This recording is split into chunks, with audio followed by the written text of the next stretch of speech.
So welcome everyone to the third installment of our Manuscript Masterclass series for the fall 2022.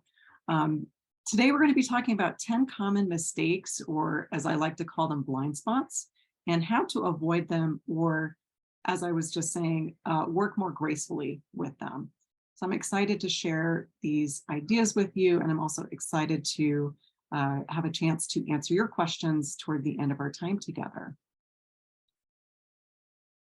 So I think most of you have gotten this announcement. So enrollment is open for a 3-month poetry manuscript course that we'll be running in the first part of 2023. So the focus of this class is, or this course rather, is really to help give you some structure and support and sort of bring a lot of community joy into the process of developing your manuscript. So if it's something that you're interested in, feel free to get in touch with me if you have questions, and I'll circle back to questions again at the end of our time together.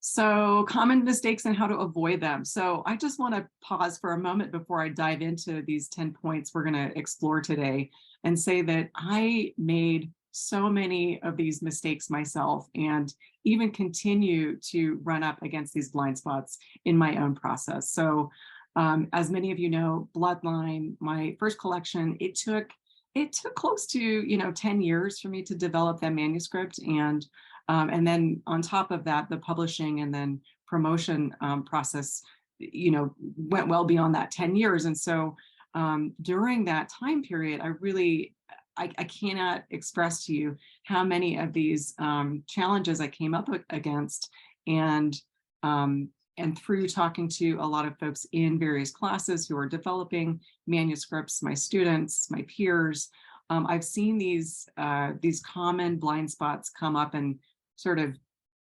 delay or derail the process so many times that my goal today is to help look at those together and hopefully help you to make that process a little bit easier. Like I said, it is always going to be a challenge to put together a manuscript, but if we can be a little bit clearer and know what we're likely to come up against, then the likelihood that we will push past that and get to the point where we finish the manuscript, which is a really amazing and joyful thing, the more we can be clear, the better we are likely to have that happen. Okay, so just to brush up on where we've been, we talked in our first masterclass about the anatomy of a standout poetry manuscript. So these are really the 7 areas for success, including theme, structure, openers and closers, a sense of cohesion, a sense of variation, our title, and our formatting.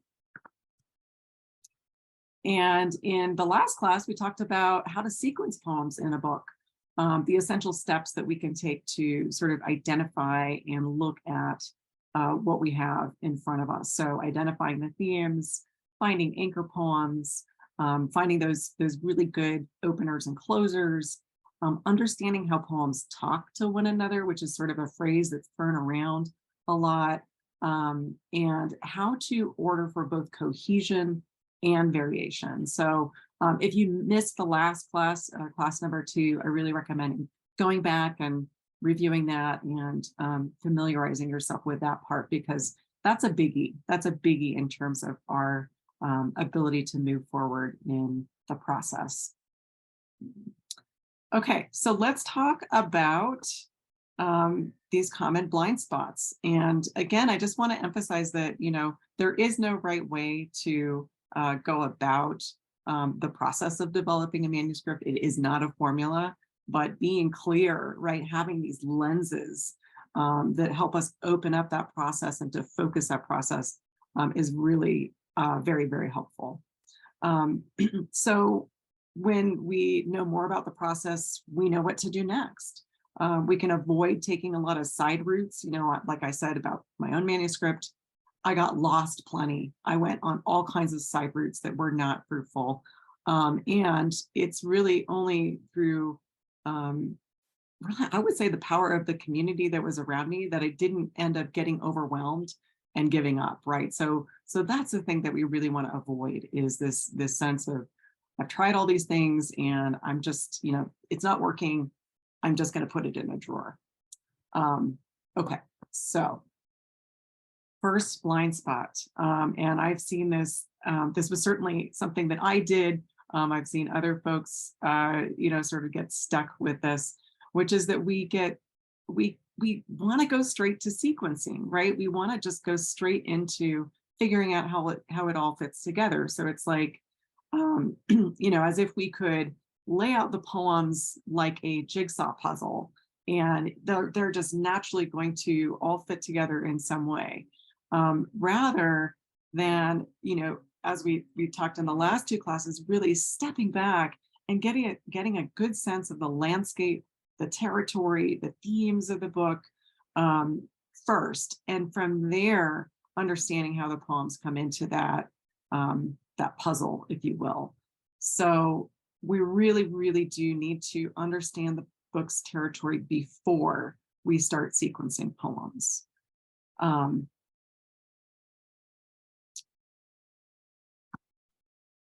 Another common barrier to our process is we try to include everything.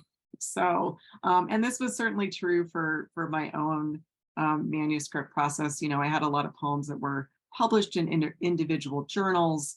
Poems I was attached to. They were some of the poems that made me believe that I could keep doing this work of poetry, because they'd been accepted by some pretty lovely journals that were important to me at the time. I had to let go of some of those poems, and it was very hard to do. But when we try to include absolutely everything that we have created, it really makes that process hard, right? So it's hard to embrace this idea that less is more in a manuscript, but oftentimes that really is true. So we have to accept that not all poems that we've written, not all poems that we've published even, will fit in the book's territory.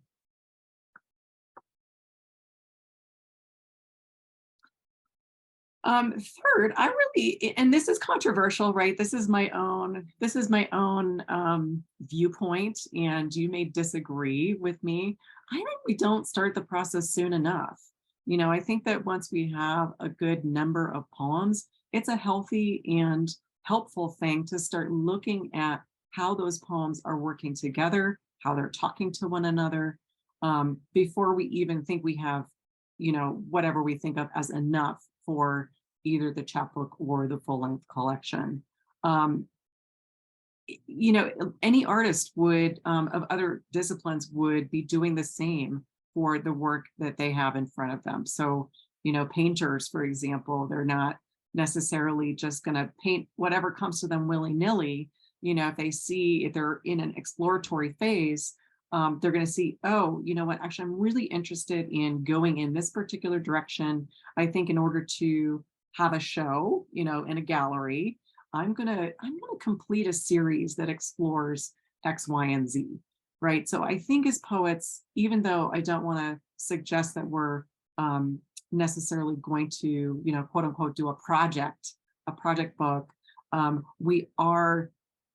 However, it benefits us. It benefits the process of putting a book together to know what our deep curiosities are and what is expressing itself through the work that we're doing, and how those poems are starting to talk to one another.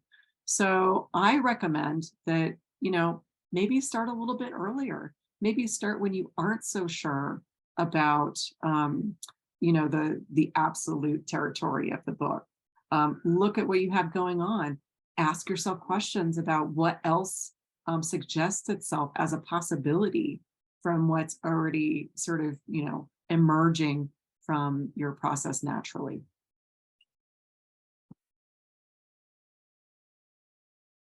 So once we get into the process and, we're ready to dive in, this is often the case. We just don't know where to start, right?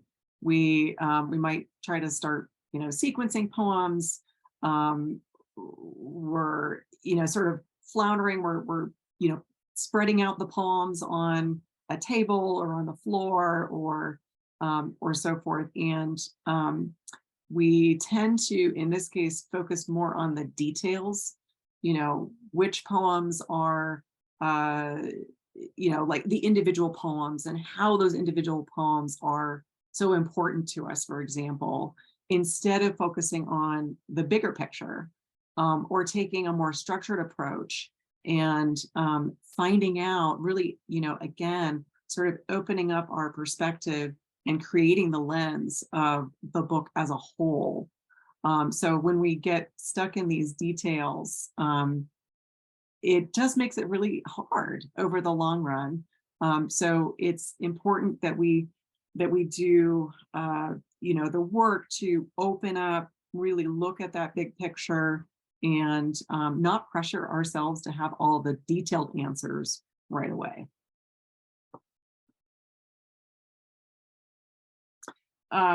So we've mentioned this. I mentioned this in the earlier classes in the series, that we tend to organize chronologically or narratively versus thematically. And while there are some instances where this might work, a chronological or a narrative structure for our books, oftentimes we the books are not served by that that sort of default setting of organizing chronologically or narratively. And we need to experiment more. We need to think more thematically. We need to consider things like tones and variation and all of those wonderful ways in which poems talk to one another that we discussed in the last class. But it's really easy to get stuck in this idea that it should work in these sort of more trained structures that we've picked up along the way of learning in contemporary culture. So in a related tactic, somewhat similarly, we can get stuck organizing the manuscript by form. So sometimes if we are working with a particular type of form, and we have a number of poems that are in that form, whether that's sonnets or poems and couplets or haiku or some really imaginative and inventive structure that we're using for our poems. Sometimes we think, oh well, all of the poems of that form must belong together, and in fact that again is going to impede this more interesting kind of structure that is built more thematically, built for that theme and variation, built for that sense of delighting the reader and inviting them into the space and the territory of the manuscript.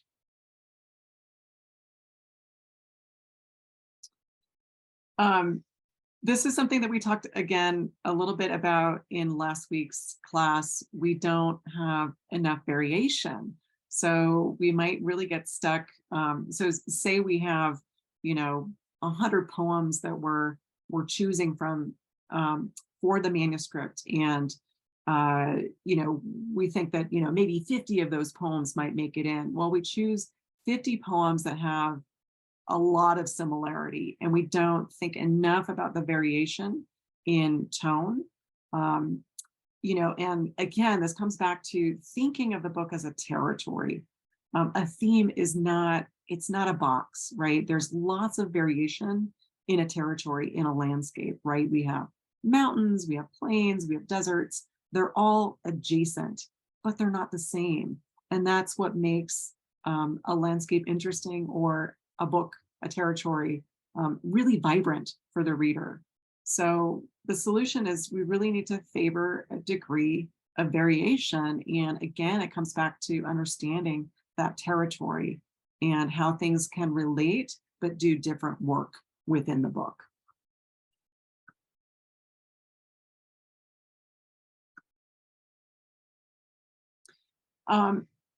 This, unfortunately, again, I don't know that we can completely avoid this um, this pitfall, but we tend to churn. We churn a lot. We drag the process out, and we keep going back into it, maybe with a slightly different strategy, but we still haven't gotten a good handle on the territory of the book, perhaps. And there's this sense that maybe if I go back and take more classes, or maybe if I, um, you know, go and do an MFA, in maybe a more dramatic example, maybe this will all make sense to me, rather than committing to the process of again, really looking at that big picture and working from there into um, the structure and order of the book. I think also what I see, myself included, it's really scary to commit and to say I'm going to finish this. When we have a goal that's always in front of us, it has this way of driving us and keeping us engaged in the work, and we really fear what would happen if we didn't have that work in front of us. So I have seen in myself and in peers and others that we can really put a barrier between ourselves and finishing the work because of that. Um, so it's tough, it is really tough to say, okay, I'm committing to finishing this. And then, I'm gonna trust that there is going to be something that comes next. I mean, it's the same way we can churn around a single poem. I have certainly done this, right? I'll get very attached to working on one poem over and over again because it's like there's this fear of the blank page, or the fear that, oh my gosh, maybe I will never have anything that inspires me ever again. So anyway, if you find yourself in a state of churn, it's very, very natural. And there are things that can help. I think having a structured process can help you. I think using deadlines is tremendously helpful. So putting together your list of publishers and finding out, what those deadlines are, that can be really motivating to help you finish. Surrounding yourself with other poets who are in the process, sharing feedback that helps you see more clearly what's needed and what's next. That is tremendously beneficial. I don't think I know a single poet who has published a book who didn't have that community input in some way. So others really are huge in the sense of how we get out of churn, or how we avoid this situation of churn. Um, Related to that, I think I've seen a lot of folks just struggle to send it out, feeling like it needs to be 100% perfect, and that it just needs more polishing. It just needs this or that. And I mean, the fact of the matter is that even when a book is published, it's never done. It's never 100%. There's always going to be that one word, or that one way that you looked at something that's going to change, because we're dynamic, and poetry expresses how we are dynamic as human beings. And so it, that's just the truth. It's not ever going to probably feel like it is 100%. The other thing I will say about this is that it can take a few years to find a publisher, right? That's very common. A few years to many years, depending on the route of publication we are going. If we're going a more traditional route, it often takes longer. With other options, it might be a bit quicker. But nevertheless, it does take a year, 2 years, many years to create the book, even once it's accepted for publication. So we don't want to delay too much in light of that. You can always add or subtract a few poems from a future iteration. So if you have sent out a manuscript to publishers and you're like, well, wait, I want to make a couple tweaks to it, that's great. I mean, that is totally fine. But I think it's important that we put together our strategic list of publishers and begin sending out when you think it's, 95% done. Of course, you don't want to be sending out prematurely, but I think if we wait for that feeling of 100% completeness, it's never going to happen. So aim for 95% done and get it out in the world, and don't delay.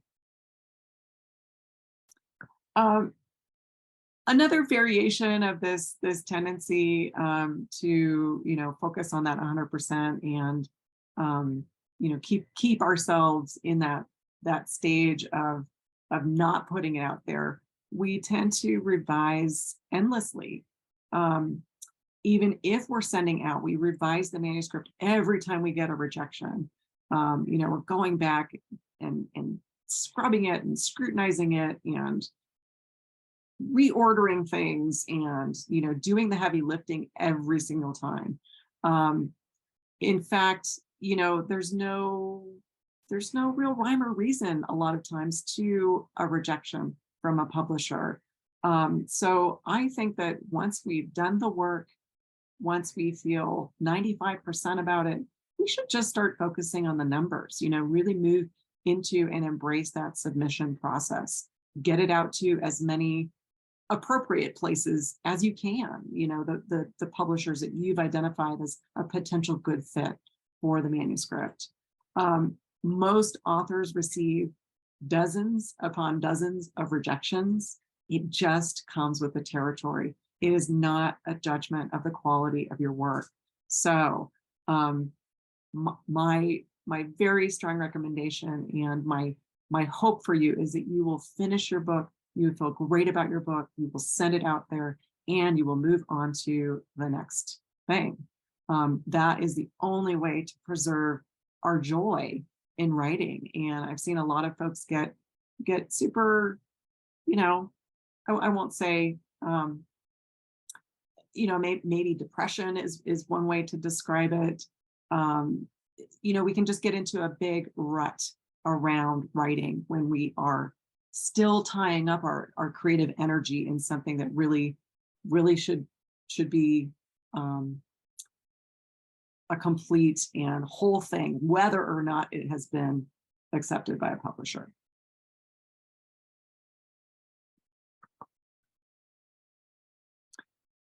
So I just wanted to pause here to say a little bit about our motivation in writing poetry books. And because we've been talking a lot about, looking at the book process through the lens of publishing, and publishing really in a more traditional sense where, there's a contest or an open reading period, and editors are going to be looking at your work and readers are going to be scrutinizing your work. And how do you, get your foot in the door through that route?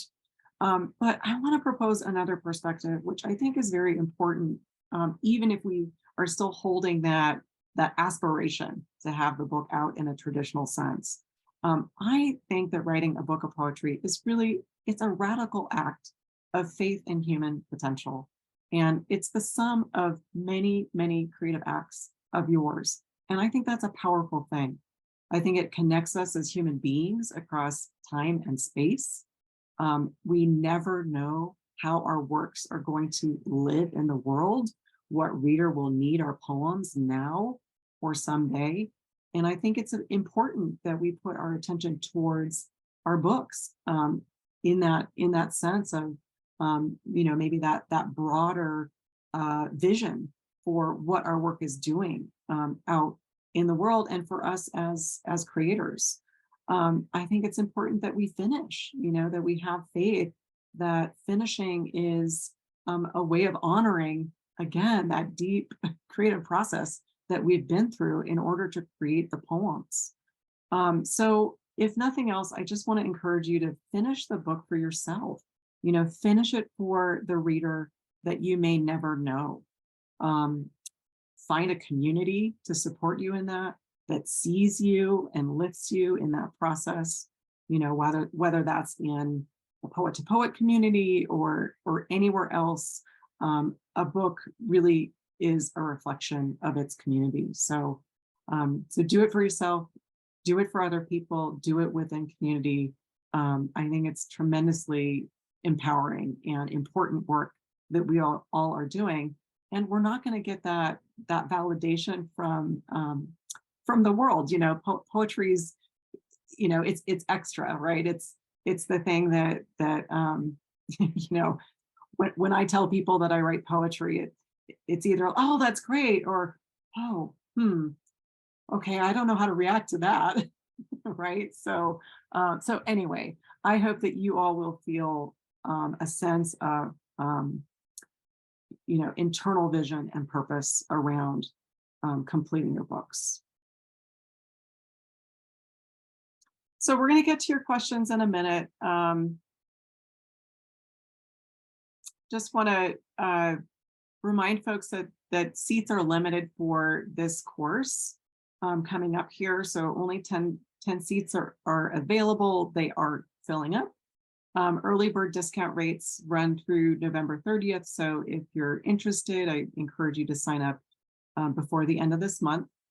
And if you like the idea of having a structured process and a community around you in this process, this is a wonderful opportunity to get that community and support. And I would really love to include you in this course.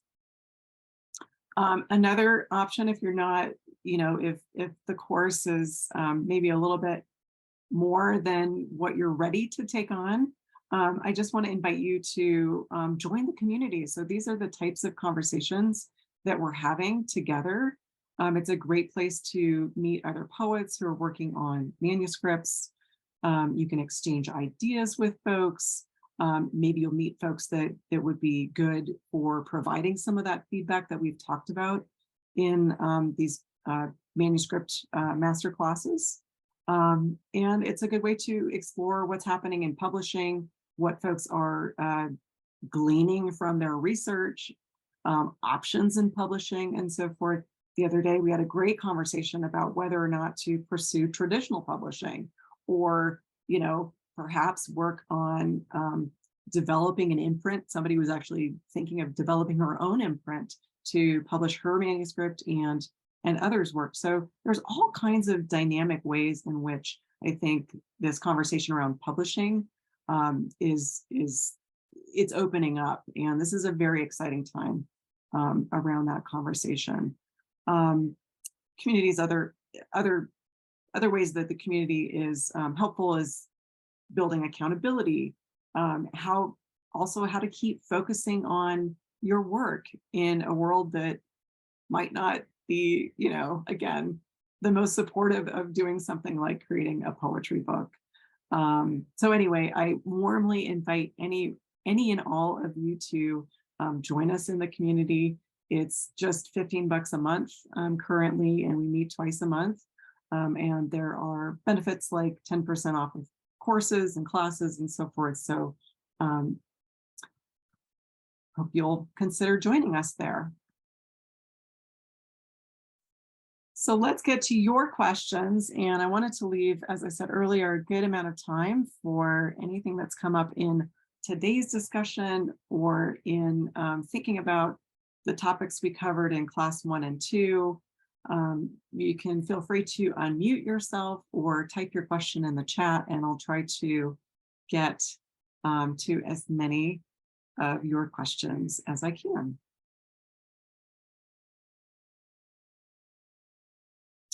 So Wendy asked, when does the Poet to Poet community meet? So we meet twice a month, and one is a lunchtime meeting and one is an evening meeting. So I try to vary the meeting times for people who are working and have, you know, as many of us do, have full-time commitments of other types. So so it's Wednesday, the first Wednesday and the third Wednesday of the month. And again, one is noon to 1 Mountain Time, and the other is 6 to 7 Mountain Time.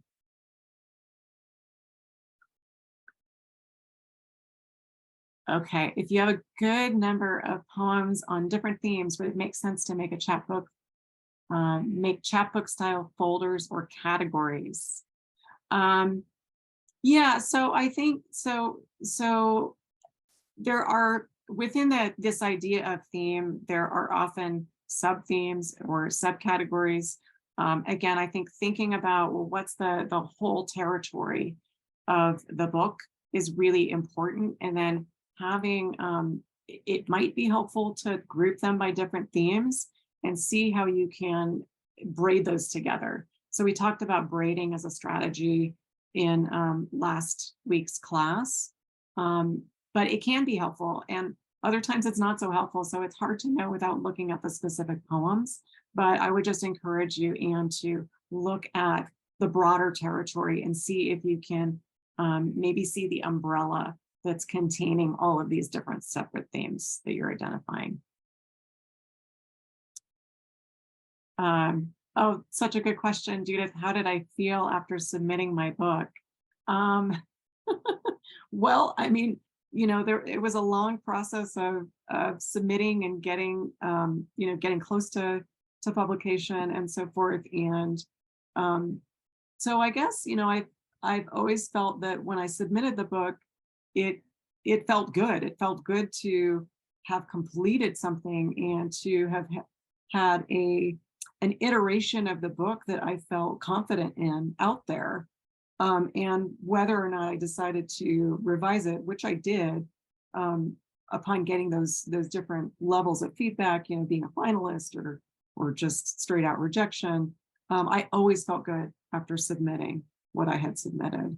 Um, and I guess I'll also just say that after a book is published, um, we can have this goal of publication in front of us for so long and think that that's going to be the thing that makes us feel really good.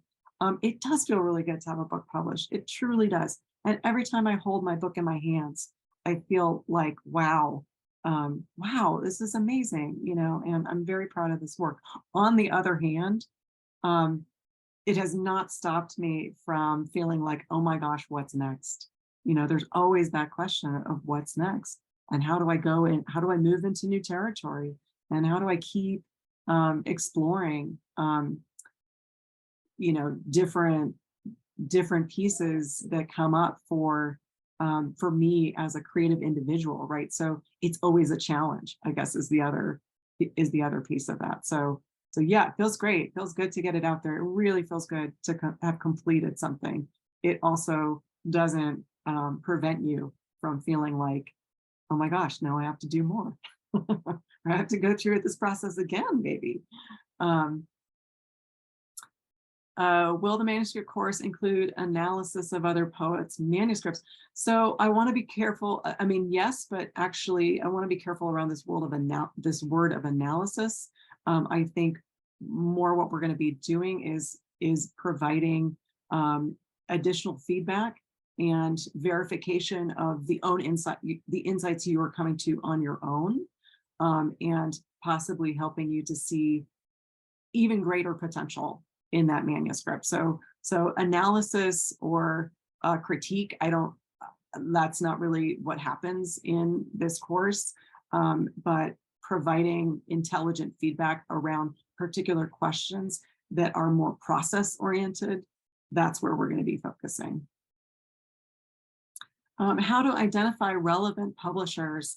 Wow, there is a whole, we could do maybe we'll do a course or a class on that, because that is a big question, and it's hard. It really is hard to find publishers, and it's getting more challenging because bookstores aren't carrying as many independent publishers, and conferences like AWP, fewer and fewer small presses can afford to go to someplace like AWP. So it can be a bit tricky, I think, to find the publishers. So Poets and Writers has a great database of independent publishers. So I recommend going to their it's free. You just type in your search terms. You can look obviously by genre, right? So you're going to be looking by poetry. You can look by subcategory as well, so typing in things like eco poetry, if that's a focus of yours. That's one resource.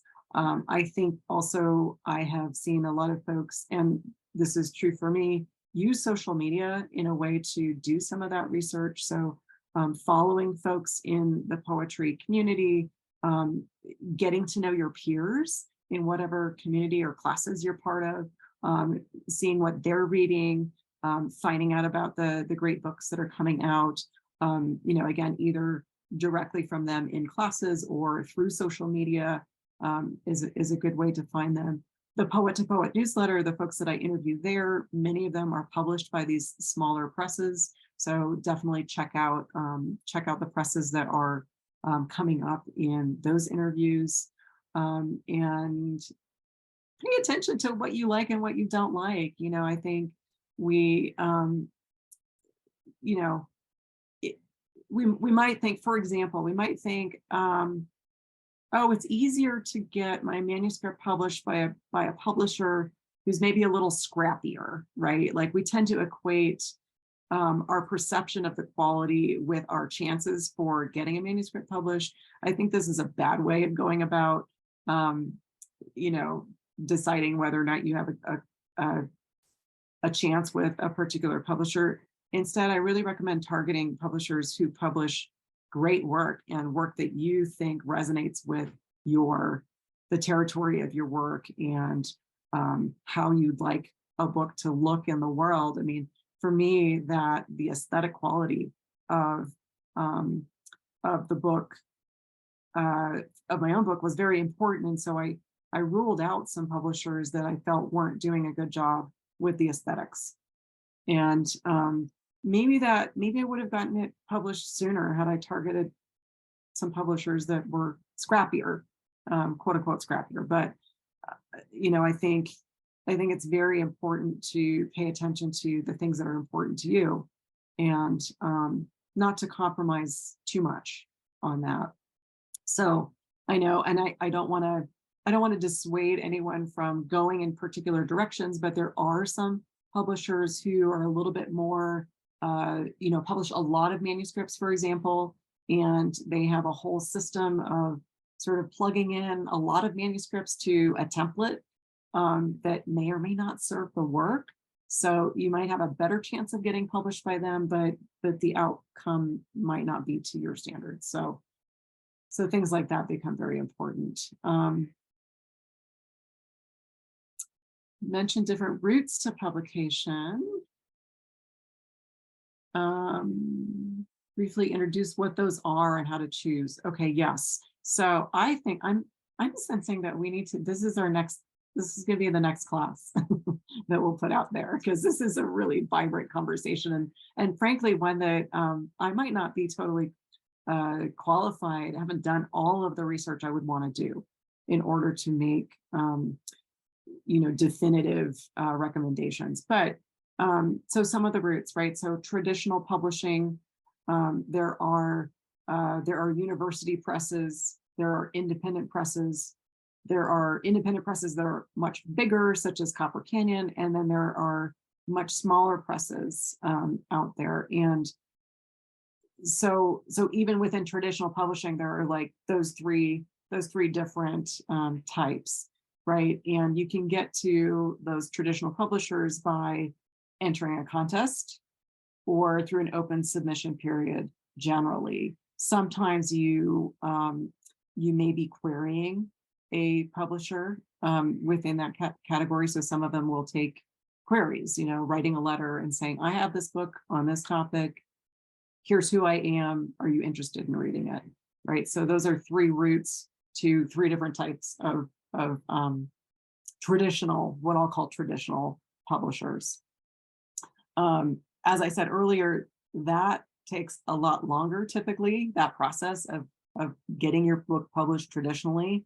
That's going to take a lot longer than some of the other routes. So other routes, so we mentioned, I mentioned some of these publishers who do a great volume, who publish, poetry, a lot of poetry, a lot of books in a year, a lot of chapbooks, and that can be a great way to have something in your hands a little bit quicker, a little bit sooner. Again, you might be compromising a bit on some of the design aspects or some of the other benefits of being published more traditionally. So being published more traditionally has typically come with a bit more prestige. Still, I think that in poetry, prestige, it's all relative. So how much that matters to you, I think, is going to vary. You know, if you're on an academic track and you need a book to secure your tenure position, you're probably not going to go more towards the self-publishing. You're going to want and need a traditional publisher, but most of us aren't in that position. We don't need that, so I don't take that as a given, right? So there's this sort of middle ground where there are publishers who publish a lot of books and will work with you to varying degrees on formatting and bringing all the poems together in into a book. Third, you have the option of truly independent publishing or self-publishing, and I'm seeing a growing interest in going that route. It's certainly a trend that's happening in other types of publishing. So, for example, I do a lot of reading in business publishing, and a lot of business authors who have been published previously by traditional publishers are opting for the independent or self-published route because it's much quicker. They already have an audience developed that they can market their work to, and it's just not as important to them to have that stamp of approval of the traditional publisher. So, and I think that, you know, as I said, there's a lot of sort of dynamic conversation happening around this option. I think that, you know, the stigma is going to become less and less over time as more and more people produce books that are of very high quality, right? So, you know, I'm not hearing I want to do self-publishing because I want to cut corners and I want something that I'm not proud of, right? Ultimately, I'm hearing I want to go this independent route because I think I can create a book that's of higher quality than even maybe a traditional publisher, because I'm going to hire my own designer and I'm going to have control over the outcome of what I put out there. So I don't know. I hope that that's a little bit helpful. It's a very complicated conversation, but we have all these options, you know, and I think whether or not we choose to go the traditional route, having that physical thing in your hand and feeling the sense of accomplishment, you know, it's a gift to ourselves, and it's a gift to again to those readers out in the world who need the work, who need those poems, and need in some way to feel connected to what you've done on the page. Okay.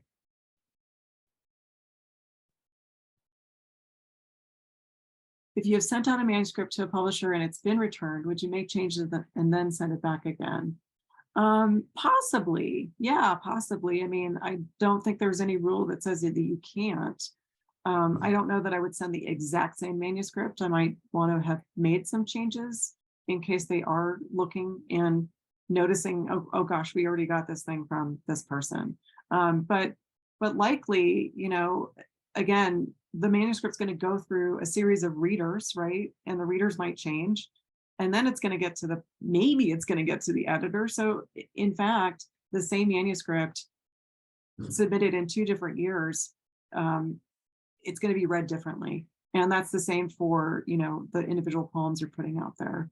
So I don't think there's a rule around that, but I would not assume that your manuscript, that red flag was going to be tripped, even sending the same manuscript to the same publisher. Anna's, oh great. So Anna says, I published independently via Amazon's KDP because at my age, I didn't have time to wait for acceptance from a traditional publisher. Right on. I think that's great. And yeah, I'd be curious, Anna, maybe we can have a conversation offline about your experience with Amazon, because I don't know that much about, you know, some of these independent routes, and I'd really love to learn more. Great. Margaret, can you talk about how to winnow out poems that duplicate the emotional territory covered by other poems, and then pinpoint core themes that should be explored more fully to strengthen your manuscript? Um, well, so I I don't know that I can give a general sense of advice in that situation, except that ah, can two poems really duplicate the same emotional territory? I just push back a little bit maybe on that. I I don't think that, unless it's really, really um, absolutely the same poem, and you're like, well, this is just a future version, a better version, a more complete version of this earlier poem, in which case, maybe they don't belong in the same manuscript. But if it's coming back into a emotional territory or theme, again, I mean, that is a opportunity for cohesion, right, within the manuscript. Maybe you don't want those poems together, back to back, but if you have, one that kind of introduces that emotional territory, and then another that comes back to it, that's a beautiful way of weaving things together and giving the reader another opportunity to explore deeper in that territory. Um, pinpoint and then to pinpoint core themes. I think that this is where it gets a lot less logical and a lot more about your own drive as an artist, as a writer. Um, what what do the poems tell you about what's important to you, and where do you feel the energy? I hate to use words like that because it starts to sound really uh, untechnical and maybe a bit out there, but where are you feeling that spark to go further, to dig deeper, to bring in a new perspective on something? um, that's the way I think to work with that situation of looking at things, seeing what's core, and then understanding, okay, this has energy for me. This is inspiring to me. I wouldn't go about it in a more heady sense. Um, Being published by a press that focuses on paper quality, elegant covers, and perhaps most importantly, viable distribution channels are important. Yes, yes, yes. So distribution is a whole other aspect of this publishing piece, right? Because if you are going independently, then you want to make sure that you have a system in place in order to get the book out to folks, right? If you are your own distributor, what does that mean, right? That's that you're taking on a level of work that a press might be taking on for you if you publish more traditionally. Paper quality, yes, I've heard so many nightmare scenarios, especially lately with the paper supply being so erratic, of even really wonderful established publishers. I mean, I'm talking very big, you know, publishers having a problem with paper, and so that's a biggie. Elegant covers, yeah. I mean, like I said, I really encourage you, if you don't like the covers that a publisher is putting out there, then don't give them your contest money. If you're entering contests, support the presses that do beautiful work that you'd be proud to be a part of.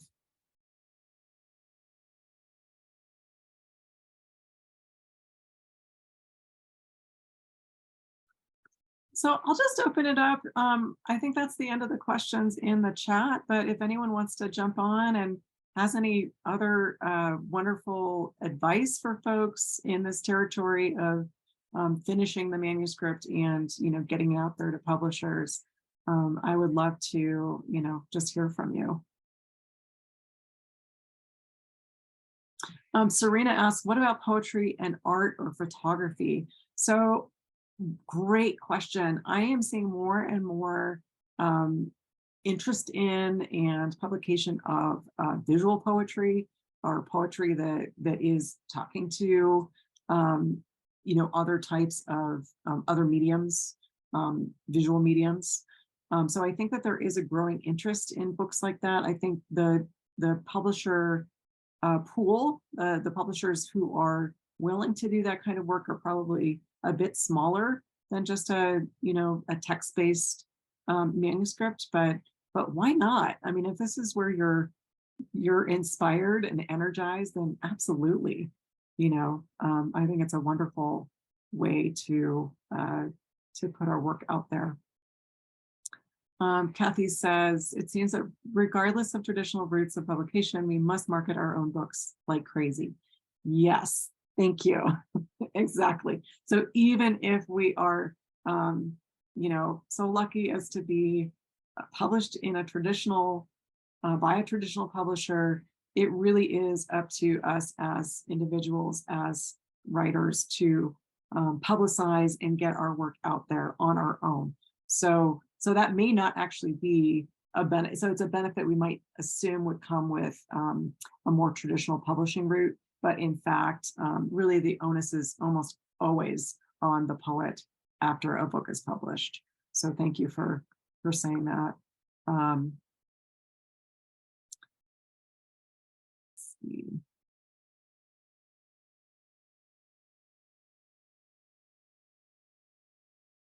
Diana says, if you want to self-publish, make sure that agreements with designers, et cetera, are clear and cover responsibilities. Yes, yeah, there's a whole level of having to be your own business person if you self-publish. Yes, absolutely. Yes. So money. Yeah, two friends who went with the same publisher learned that they're making less than $1 a book. I'm surprised they're making anything at all. I mean, truthfully, there's no money really to be made in the selling of books. Of course, there are other ways to promote ourselves and to, create a space. But I think if we're going into it for the money, then maybe a different route of creative expression is is for you. Wonderful. Radha, Yes.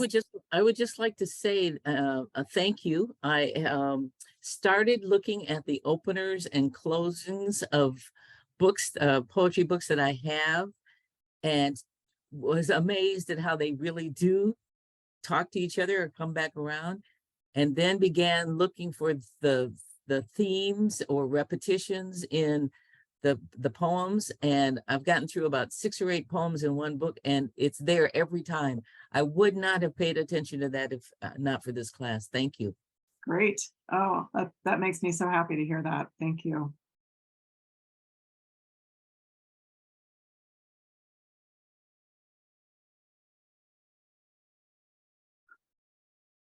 Oh, Laura, how much marketing through social media is expected for us introverted types? Oh gosh, Laura, I'm so with you. I'll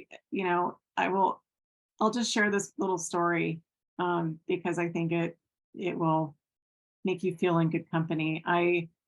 I've been meaning to update my my author photos for a little while, and I haven't had the chance to. And my husband's actually a pretty good photographer, and so when we were out in a landscape that's really important to me recently, he took some really beautiful photos. But and he put it up. He put it up on his social media feed, and then I felt like, oh my gosh, you took these beautiful photos, and I should be putting this up as my new photo. And it gave me such anxiety. I did actually put it up there, but it gave me so much anxiety because I really dislike that aspect of being a public, a person who's a writer in the public sense of being a writer.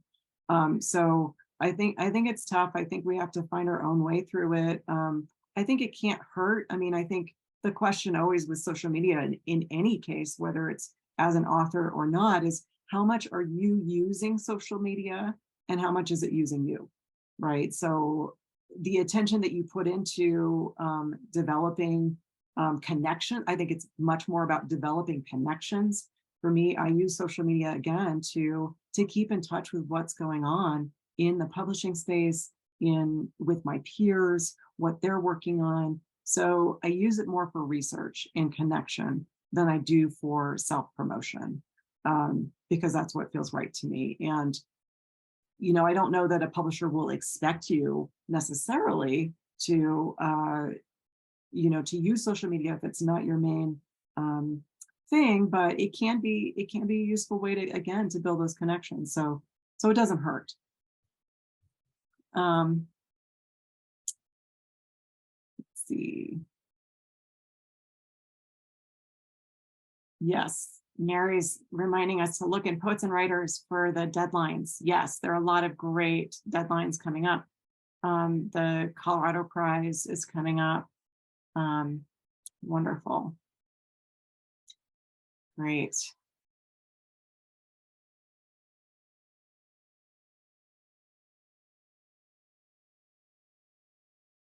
Well, maybe we'll just close it here. And if you have any questions, comments, feedback, please feel free to write to me at info@poettopoet.com. Again, I would love to see you in a conversation in the community at some point if you're interested in that. And I hope you all will write to me when you get your manuscripts out there and published.